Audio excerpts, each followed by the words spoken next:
To unlock, though, the best rates, you got to offer carriers value. And I'll just go back. When you over diversify, I'm not saying don't diversify. I'm just saying when you over diversify, you're not giving a carrier incentive to work with you. You're giving a carrier incentive to put handcuffs, keep your business, locked up with them. And so I think simplicity really scales businesses. When you get over complex, it kills it. Don't make it so hard on yourself with, 8 different routes. That doesn't show up in your rates either. When you're splitting volume and adding technology to split that volume, and you're going to have missorts on your docks and miscarrier pickups. Why would you want to manage all of that when you can create value for the carriers? Welcome to Parcel Perspectives, the podcast dedicated to small parcel shippers. I'm Glenn Gooding, and each episode we dive into insights, best practices, and strategies to help you navigate this complex and costly market. Hello, everyone. Welcome to another edition of Parcel Perspectives. I'm Glenn Gooding. I have an excellent guest I'd like to introduce the audience to, Chad Warzecha. Chad's the president of Next Point Logistics. Today, we would like to have a conversation, I think a very timely and pertinent conversation around building a world-class final mile solution as a 3PL. What does that look like? What do you have to consider? And we'll take a few twists and turns and hopefully leave you with some nuggets at the end to take and apply. Chad, welcome. Thank you, Glenn. Good morning. And good morning to the audience listening in. Hopefully that includes all 7,000 or 8,000 followers out there. Yeah, I hope so. I hope so. We try it. Maybe we'll grow it between you and I. Maybe we'll go viral, Chad. Never know, right? That's right. I hope so. Do you want to tell anybody a little bit more about yourself and Next Point Logistics before we kind of dive into this, I think, this interesting topic? I'd be happy to. Maybe more so Next Point, just simply because I really love the brand. For those that may be unfamiliar with it, Next Point Logistics is a third-party logistics provider that offers end-to-end solutions. But as the name implies, Next Point, we offer or service every point within the supply chain. So first mile, middle mile, final mile, home delivery. That includes the typical things that many 3PLs offer, warehousing and distribution and transportation and value-added services. We're kind of segmented into a couple verticals that differ from maybe the rest. So we have a third party or a contract logistics, contract logistics vertical that's led by Lee Kirk, a chief operating officer that manages that portfolio. There's another segment that is managed logistics. So that's a lot of non-asset based, but managing big projects for companies like McDonald's or Starbucks. If they're adding stores, for an example, we're opening those, we're procuring in many cases, getting the product, throughout the supply chain. And so we have a really great support team and brokerage services performing all of that work. A really good business, and we find a lot of customers have a lot of value. They really value our expertise in that space, in the brokerage and transportation arm. And then we've got a home delivery business. We were just speaking, previous to the call starting, about a big conference, coming up here next week, and that's a great business led by another chief operating officer, Michelle Bailey. And so think of like customers like General Electric and Home Depot, and where you would go and buy something. We're inside your house. So, I like telling this story all the time. A lot of times we're getting packages to your home, but very few companies, are, inside the house. And so this is where we're inside the house, delivering, installing, white glove service. So the quality is, next level. And then we have a final mile piece and a reverse logistics piece. So I think a lot of companies claim all of these types of things, whether they're, small customer or small companies that may not have the sophistication, or large customers or companies that are just private equity owned, or, global conglomerate, that just don't move. There's 25 decision makers, a lot of red tape. They advertise it, but it's not that. So we have a really great organization, part of a company that's been around since 1919, from the Sedith family, 106 years old, and just really very people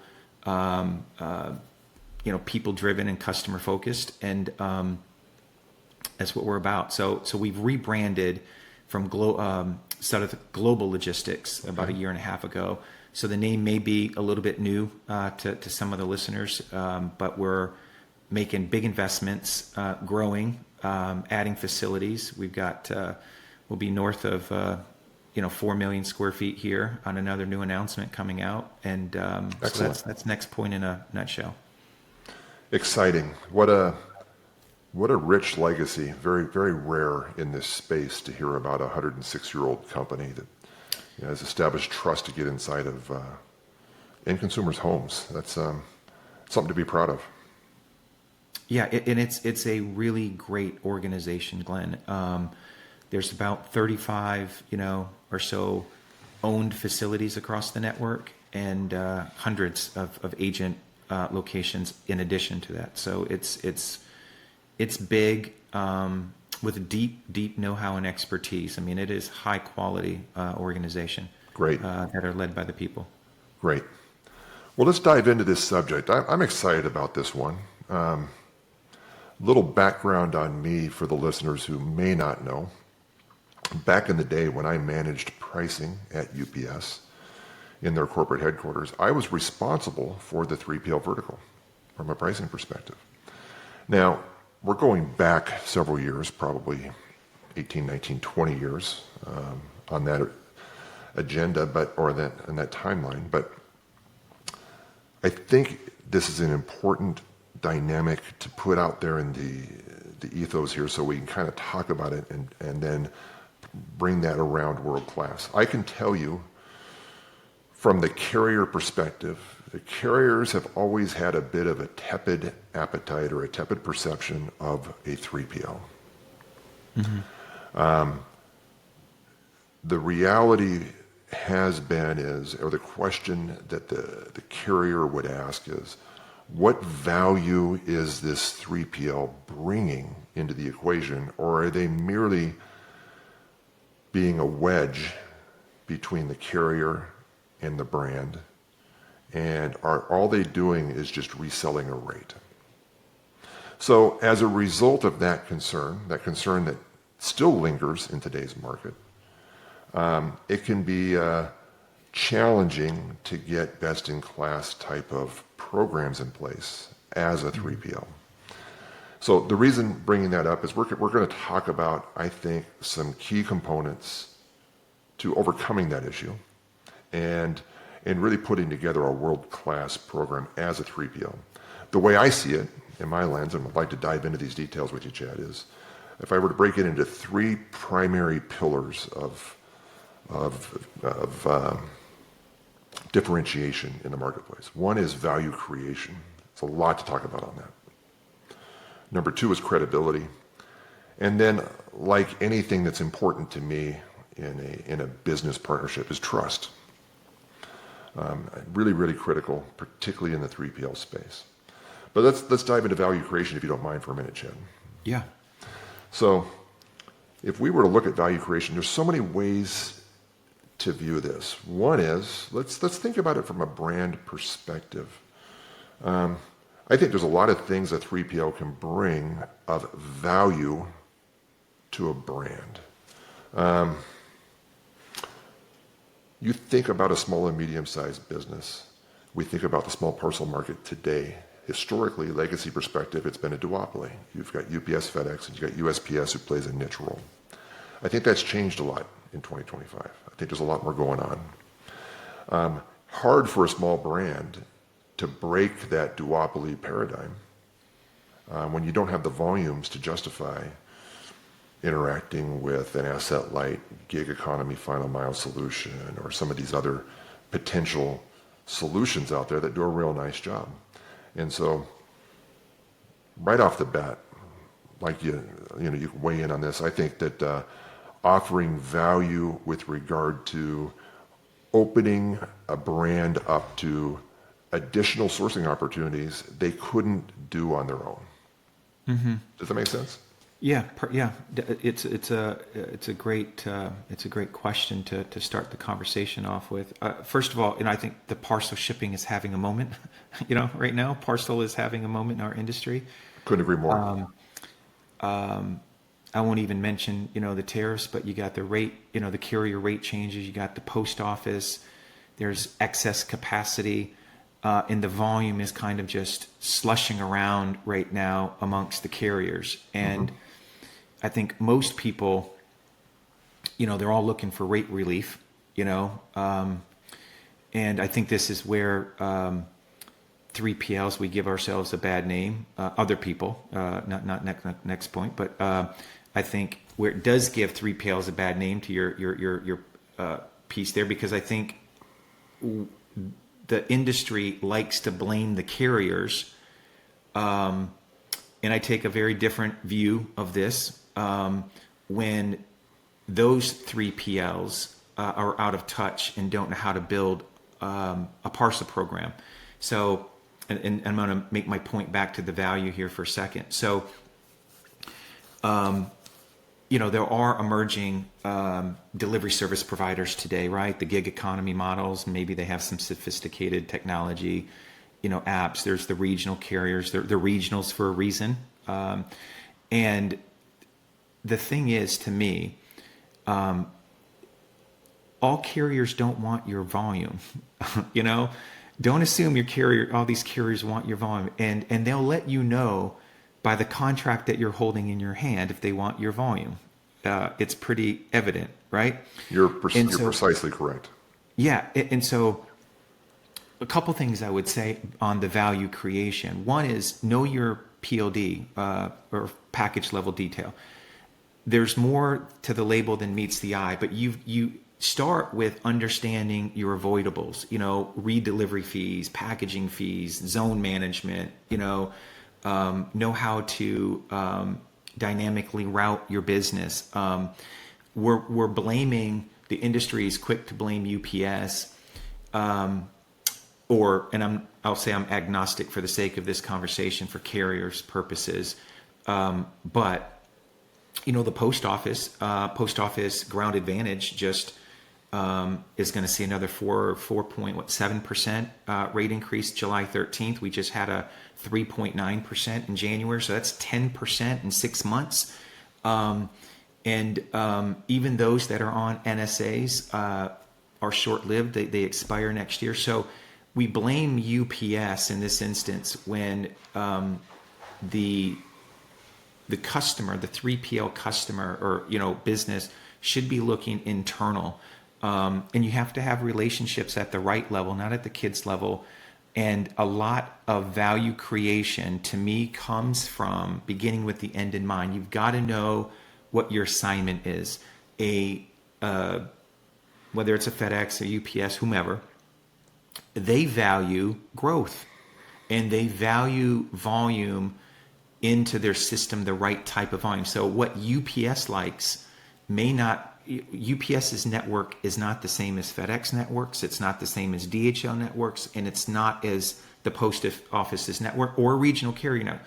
They're all very, very different networks, and they all thrive on very, very different product parameters and or package parameters and product type. And we try to compare and contrast service levels, and I've always thought that's not the right way to do it, because those carriers have different networks, and so it's just a naiveness and companies don't know how to put a parcel program together, so they get upset when the ground 6-pound rate doesn't match up or align to, the other carrier's ground 6-pound rate. And so value creation comes from understanding, like any negotiation, I think it comes from understanding the other party, what their needs are, and their needs change, right? Based on capacity. But you should grow with them. And when you send a signal to the carriers that you're over-diversifying, that's not a growth, that's not a buying signal, right? You're sending a signal that you're not going to grow with that carrier. They're not incentivized to put together compelling rates. They're not going to do it on the first round or second round or third round of negotiations. They're going to start managing volume, and they're going to start managing your contract to lock you in. They now care about making sure that volume doesn't leave their network, but they're not looking to grow with you because you're not looking to grow with them. So I think value creation to me is, and it's going to lead to trust, and I think credibility naturally in this conversation, but 100%. There are, you've got to prioritize your objectives. I think it better, Glenn, there's probably 600, I think, negotiating points in a contract. And just a few. Yeah. And everyone just locks in at that rate. And so to me, you may negotiate a contract every 4 years or whatever the term of your agreement is. The carriers are doing it multiple times daily. They're experts. They know your data better than you know your data. And they know your contract better than you know your contract. And they will grow with you and put incentives. I mean, I just this morning, I saw a very interesting read. One of the, it's starting to leak. Not everybody's getting the rate increases. So now it's starting to come out. Some, these massive rate increases have been pulled back, and others are taking the burden. And the reason they're taking the burden is because they've sent signals that, they're not looking to grow. And now, now there's some rate relief publicly coming out. And, speaking on behalf of Next Point, we don't have we don't have these rate increases to the extent that competitors have, and it's sad to see, but that's the result of just mismanaging relationships. So I think value comes from really it begins with knowing the assignment and what are you trying to solve, and begin with the end in mind, kind of work backwards. And so I've always approached it, Glenn, and you sitting in that seat previously on the pricing teams, I would assume you value that too. When a 3PL is growing, we lean into growth. We're growth oriented, and we're going to bring new business constantly. We have aggressive growth goals, but we want to give you the business that fits your network and regularly, and not threaten to move it. We've gone through, the industry's gone through a lot of things, whether it's disruptions or COVID or strikes or price increases or just all sorts of things. And I, very loyal when it comes to the relationships at the right level, because they follow you.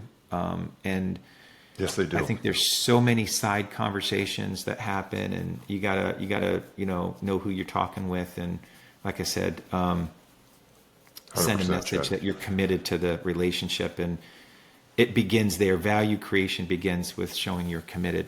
Those are my, I guess, initial immediate thoughts on how do you create value. So if I'm out working with a prospect or an existing customer and building a parcel program, I want to talk to that customer and say, hey, I really think your volume is best sitting on this, carrier. Here's why. It's not always rates, 3 months from now. Trust me, by the end of the year, we're going to be talking about service and peak, and some of the regionals don't have the capacity and can't guarantee pickups, and then it's going to be a whole nother Yep. You know, the regionals won't have the ability to absorb this, and then service is going to be king come Yep. peak, and you put your whole peak business at risk because you tried to do something in May. And so value is a lot of things, but I like to talk to a customer and say, I think your business is good here. Here's why. And stay with the right carrier and through thick and thin. And in the end, a lot of customers are getting rate increases, but in the end, some aren't. And I'll just Right. kind of leave the listeners with that. There are organizations like Next Point that don't have the rate increases, and it's built on relationships and trust and value that we're giving good business You're right. back to the carriers to build back. So that was a long answer per Chad usual. My goodness, I think you hit so many valuable points, Chad, and I'd like to go back and maybe drill into a few here. I think one key takeaway on this that's very important: growth. You have to be growing. Yeah. You have to be growing. In order to attract brands, you have to bring inherent value to those brands. So you have to bring, I think, a robust and sophisticated multi-carrier potential solution to a brand to align with the client experience and what they want to do. I think you have to bring relevant expertise to help them better understand the impact of the delivery experience to the growth for their brand. I think you have to bring expertise and help them navigate the shopping cart, right? Yeah. And those things. And I've determined I need to take you on the road with me, Chad, with what you said there. So when I think a really important thing is, what does a good package look like? And that's a relative term, isn't it, Chad? So go ahead. Yeah. I mean, it's a relative term. I was going to say the answer is it definitely depends. The answer is it depends.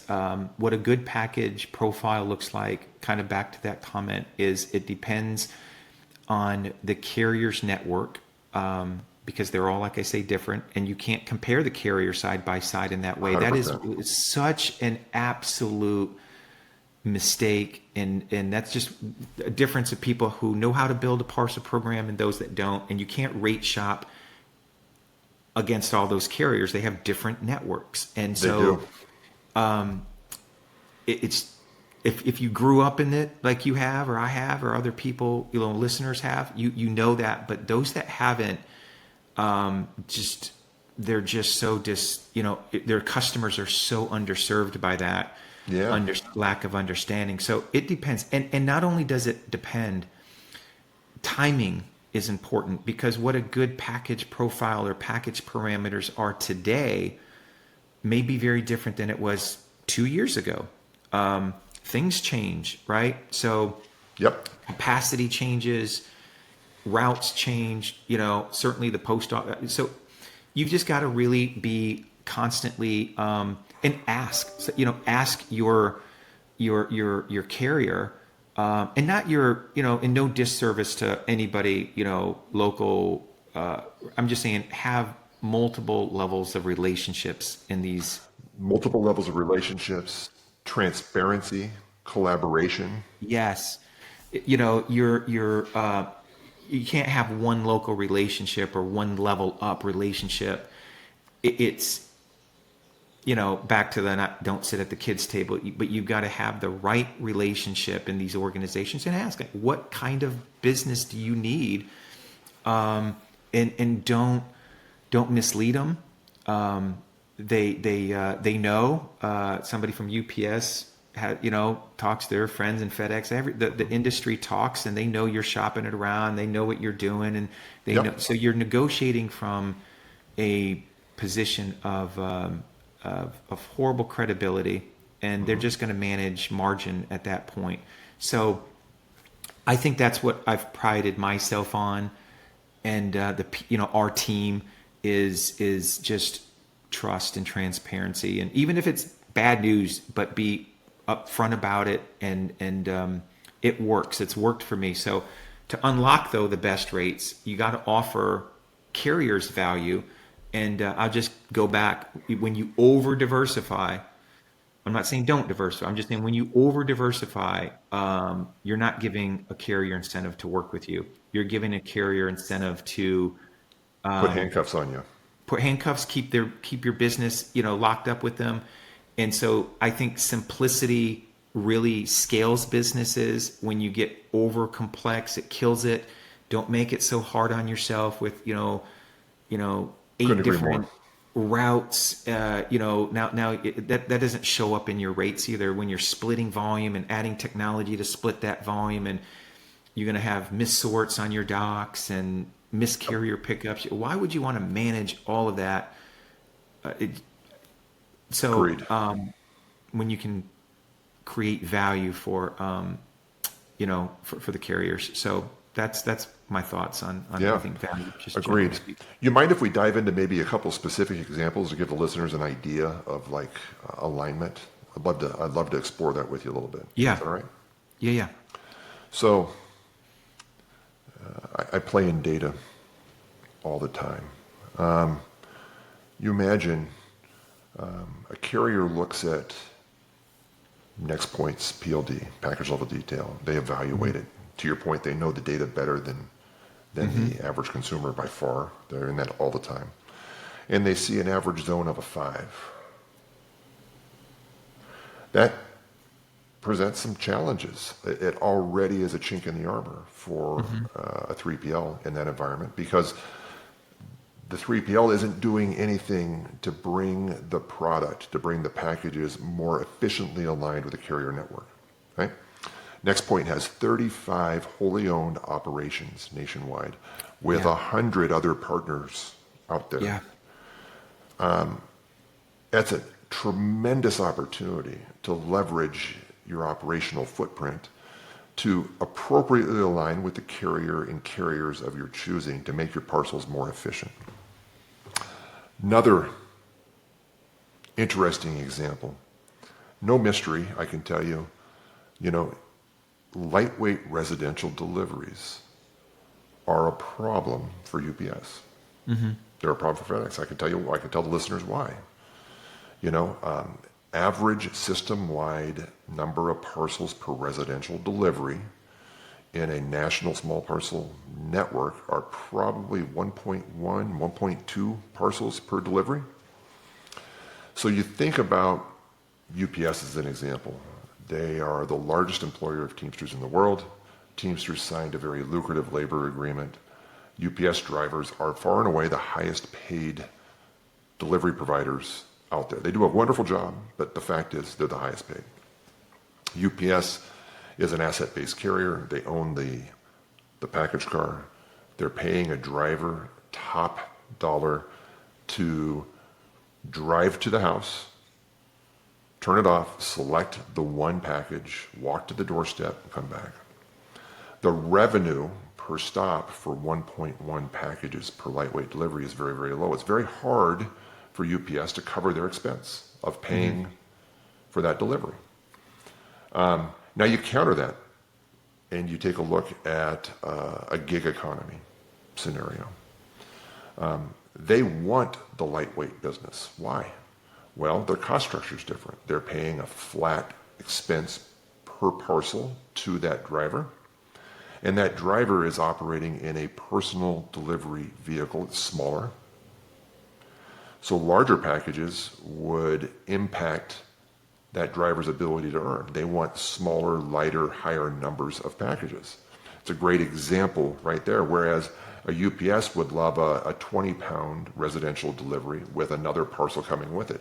The revenue for that makes it easier for them to cover. So it's important to know those types of things. And to your earlier point, collaborate with the carrier and say, hey, here's my portfolio. Tell me where you want to compete. Tell me what's important to you. What does this look like? Yeah. Hey, I have an operation in Louisville.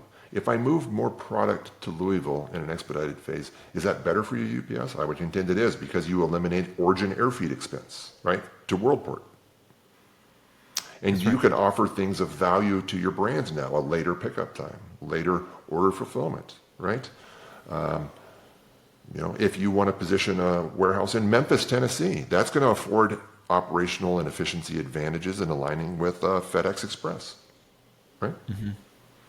Right, it's things like that I think are critical in your alignment and your collaboration with the carriers. To your earlier point, don't over diversify, but align your volume with the volume they want, and then actively engage and collaborate and grow that area with them, right? It's interesting, Glenn, when I was making the comment at the top of the conversation about not everybody is having these imposed fees that you're seeing on the headlines, right? The 40, 26% and so on. And so I'd asked, just a really simple question, which is, Next Point has these, as you mentioned, 35 owned facilities, a couple hundred agent locations where we work out of the home delivery and final mile. Mm-hmm. And with the post office, NSA being impacted, I said, well, what if we acted on behalf of the post office and leveraged our own network, where we have a couple hundred locations, agent networks, and operate our own LTLs and our own brokerage services, and our obviously the footprint, which we're extremely differentiated in that regard. And I said, what if we, I'll say monetized it, but what if we used it and injected it to the proper point that you were getting the benefit of the post office? Would that strip out that cost in the system? And the answer, of course, is yes. I'm like, okay.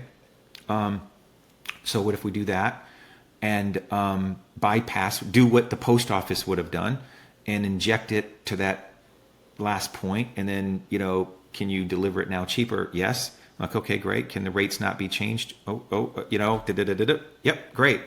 Not only that, but cheaper, maybe, as it turns out, than even the post office could have done it. Because that's value. You talk about creating value, not just for this particular carrier that I'm speaking about, but think about the value that we just created for our own organization, but customers that we serve that don't see the increase, and they see, to go back, imagine going and seeing these elevated rate increases, mm-hmm.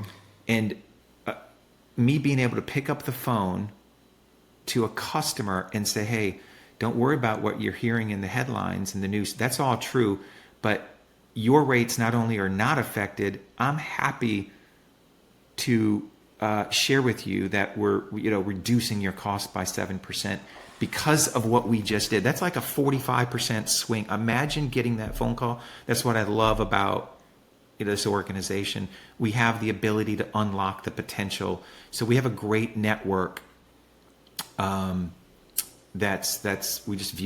view our network as an asset. Our people are an asset who get creative and think about solutions, but that's value creation. I mean, that's value creation. It's massive. And the other lens on that, beside cost, Chad, is in that environment, it's very possible that you've improved the customer experience as well. Big time. And you skipped all that. So I think, if you think about it the right way, but if your mindset is to, we got screwed by a carrier and we're going to move all the volume and move it to another one, just wait 3 months from now when service and all sorts of other increases will come. I mean, I pointed to the post office. They've, maybe, they've increased 10% in 6 months themselves, and they're going to continue also. Don't be surprised with now because the options are limited, and so they will start to impose, their own new rate structure too. They will. They're kind of the They're the rising tide that raises all ships with regard to the lightweight residential market, Chad. And so were all these other groupings. So anyway, but value creation is you got to do what's good for your own people, do what's good for the carriers, do what's good for your own company. Is it good for your customers, and not be so inexperienced around putting a parcel program together. 100%. And when you do that properly, you're credible to the carriers. Yeah. You're trusted by the carriers. You avoid that very slippery slope of suddenly putting the carriers in a defensive posture where they now have to defend their share of your purse. I remember, Glenn, during was it 2 years ago, during the threats of the strike, the Teamster strikes, and people were peeling off that business, going to a competitor, and I remember having the conversation. It's like, look, I'm sticking by you. You're gonna figure it out, and I'm not gonna divert it all. And I'm staying by your side. Even through a strike, we'll figure this out together. It's a reputable organization that's going to figure it out. And I remember being rewarded on other things, for other areas that they showed flexibility in at that time. And I distinctly recall a colleague who was like, I'm moving it all. And then they got trapped. They moved it all. And then they got stuck with rate increases, 2 years ago from the other competitor. So people forget. We all, as humans, it's what have you done for me lately? And what's the news cycle at the moment? And that's what people remember, what's happening currently. But they easily forget kind of I take a long-term view on pretty much on everything. Yeah, I think that's very smart. Very smart. Good. We've really, I think, hit pretty heavily on credibility and trust on this too, haven't we, through this dialogue? I think on the credibility piece, I do think also there, Glenn, is, I'm sure you've seen it plenty, is one thing you have to do is you have to be authorized, who in the relationship is authorized to make decisions. It's a little cat and mouse, right? In the beginning, when you're negotiating. And I just always want to be the cat here, right? In this scenario, not the mouse. But they need to know who's in charge. And that's true of any time you're negotiating. But there's so many levels of discussion, and it quickly, you think you're friendly, you're letting your guard down, and it all kind of, flows. But I feel like credibility is, you should expect there to be, 4 or 5 rounds of a negotiation, right? You have to Absolutely. have the patience. Absolutely. You have to have the patience. It's like if you're buying a car, you can't walk into the dealership and get the best price. The car dealership wants to know that's why they're always insistent to buy today. They want to know that you're a serious buyer, right? And they're collecting information when they're talking to you. But they want to know that you're a serious buyer, that you're approved for if you're getting a car loan, right? They try to run that credit check early, right? In the process, right? They're collecting their own level of PLD a little bit, but they're collecting information. They want to know, are you credible? Are you going to purchase that car? So same with the carriers. They want to know, like the reputable carriers. I'm not talking some of these emerging ones, right? Which you should probably be concerned about if you're only going through a round or two. I would actually be concerned. If you think you're getting the best deal after 1 or 2 conversations, you're crazy. It should be a process, right? It should take time. And so think of the companies today that are probably switching volumes to another carrier, and they're doing it like over the weekend, or they're doing it over the last week, or maybe even 2 months. You're not getting the best. You're not getting like a good contract should take. You should allow yourself some time to get to that, So I think credibility is also who's in charge here, you know, if you're going to maintain these, really good relationships. So that's just another maybe point on credibility. I always prided myself, and I remember one area that I give one of my prior leaders a lot of credit for is that they allowed me to be in charge, and everybody knew who the decision maker was. I was empowered to do that. I'm very fortunate in my current role. I have a great leader in Mike Brannigan and Steve Sutter. They the chairman. They provide amazing empowerment. And when I'm out talking, there's no red tape. Nobody's needing to worry. Do I have to go get no? They've empowered me to do that, Which gives you credibility. Gives me credibility, makes all the difference. Mike trusts me. I trust the organization. The organization trusts me. And so when I'm interacting out here to make decisions, they're not worried if I have to go get approval. They're not worried if this, it's a big deal, and it's there's no red tape. There's no BS. It's now that some of that's the power of the people, our culture. Mm-hmm. Some of it's the structure as well, right? Back to we're not some foreign entity. We're not some private equity. We're not like we don't have to deal with that, those constraints. So, and that then leads into the trust, I think, back to, is it good for the customers, good for our company, good for our stakeholders. But yeah, I just think to kind of summarize that or to close that about the contract length of time, it's like two dogs, seeing each other through a fence.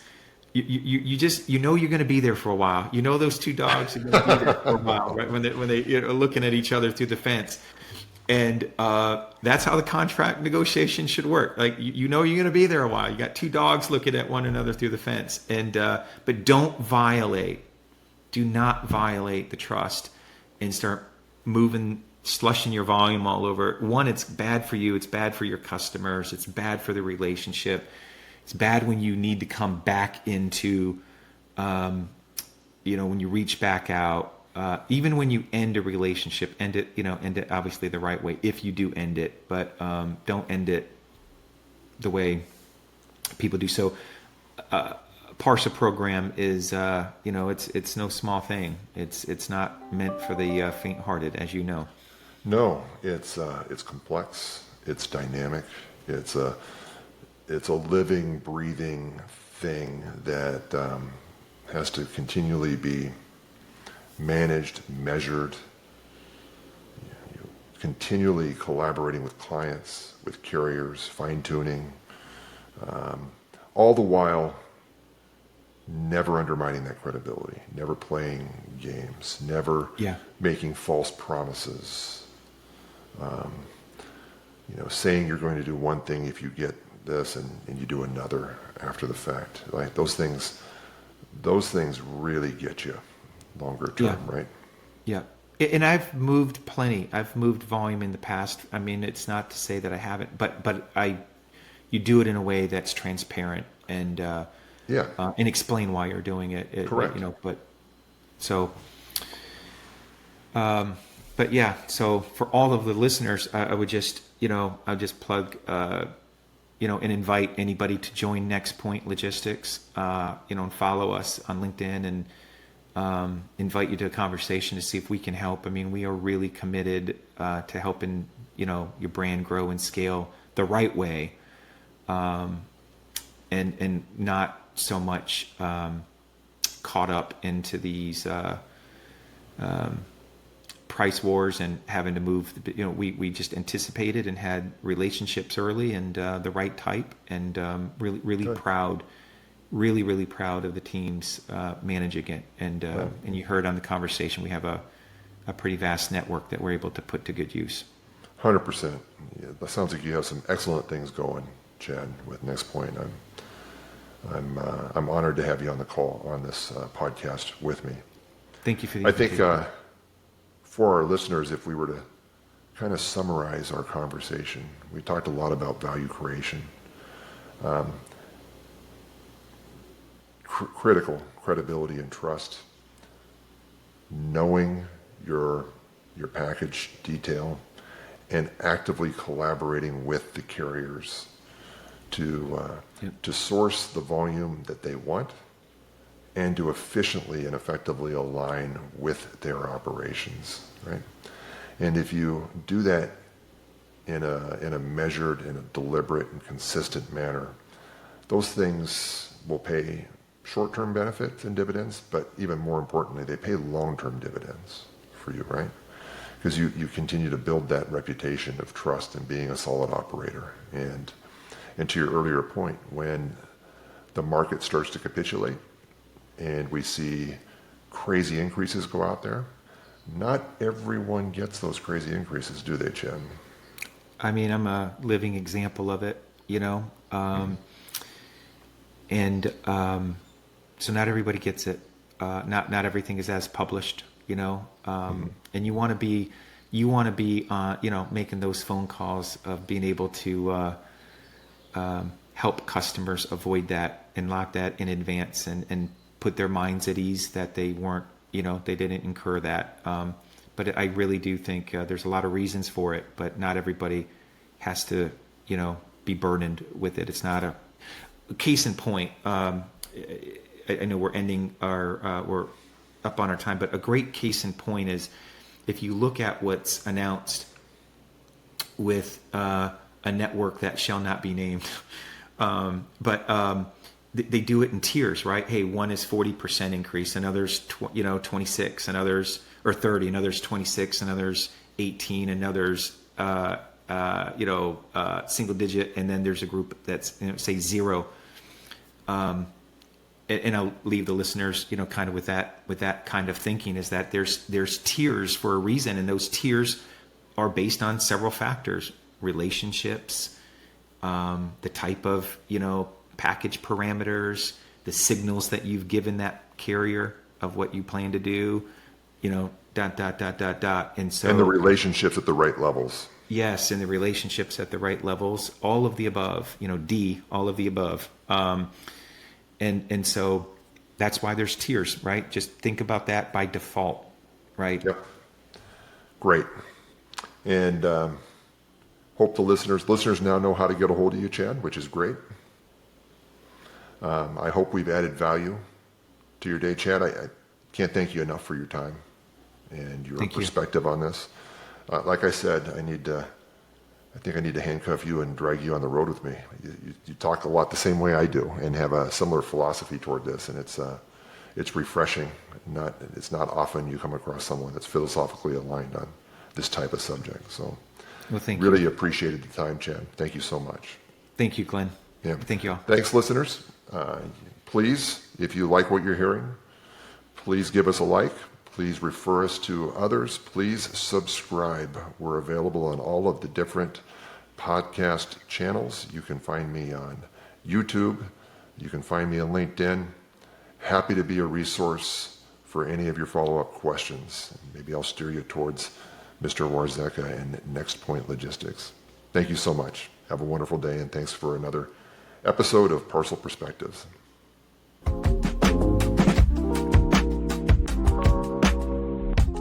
Thanks for listening to Parcel Perspectives, hosted by me, Glenn Gooding. I've been in the small parcel space for 37 years, starting with a deep and broad background working for one of the major carriers as an operator and industrial engineer, later managing pricing at the highest level for the largest, most complex shippers in the world. Since then, I've been a national thought leader and worked to help drive strategy for clients from Fortune 50 companies to startup e-commerce businesses, helping them more competitively align in this complex and expensive market. If you enjoyed the show, please subscribe and share with friends. Join us next time for more expert advice and strategies to stay ahead of the shipping game.